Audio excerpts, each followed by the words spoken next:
तो बड़ी खबर जो है डोनाल्ड ट्रंप के हवाले से ये है कि जनाब उसने वो जो टैरिफ्स का अनाउंसमेंट किया था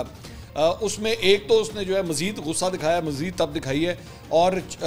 चीन के ऊपर जो है उसने मज़ीद टैरिफ लगा दिया, और अब वो जो टैरिफ है वो 125% के ऊपर चला गया। क्योंकि डोनाल्ड ट्रंप ने कहा कि जनाब अगर मैंने जब जो टैरिफ्स लगाए हैं, मैंने जो ड्यूटीज़ वगैरह लगाई हैं, अगर मेरे ऊपर अमेरिका के ऊपर जो है वो किसी ने ड्यूटी लगाई तो हम मज़ीद उसको बढ़ा देंगे। तो चाइना ने चूँकि आगे से जो है वो मज़ीद ड्यूटी लगाई तो अमेरिका ने और भी ज़्यादा ड्यूटियाँ उसके ऊपर लगा दी, और वो कहानी जो है 125% तक चली गई, और उसकी वजह से सिंगापुर, हांगकॉन्ग और यहाँ की जो स्टॉक मार्केट्स हैं उसके अंदर हमने बहुत बड़ी गिरावट देखी। लेकिन साथ ही साथ डोनाल्ड ट्रंप की जानिब से ये अनाउंसमेंट सामने आई उनकी इंतज़ामिया की जानिब से कि जनाब 90 दिन के लिए ये जो टैरिफ इंक्रीज़ है इसको रोका जा रहा है उन ममालिक के लिए जिन्होंने रिटेलिएशन नहीं की। यानी चीन ने जिस तरह इन्होंने लगाया तो चीन ने लगाया,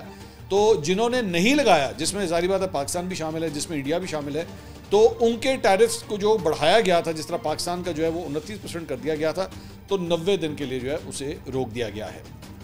अब आपके ज़हन में सवाल आ रहा होगा कि भाई ये वजह क्या है। तो इसकी वजह यह है कि अमेरिका के अपने अंदर से जो है वो बड़ा सख्त तनकीद का सामना था ट्रंप इंतज़ामिया को, और बड़े बड़े बिजनेसमैन जो है वो इसको तनकीद का निशाना बना रहे थे कि भाई ये किस किस्म की बेवकूफ़ी है, ये ट्रेड वॉर शुरू करने वाली बात है। और मेरे ख्याल में इसी प्रेशर की वजह से जो है वो डोनाल्ड ट्रंप ने जो है वो इस फैसले को फ़िलहाल 90 दिन के लिए वापस लिया है।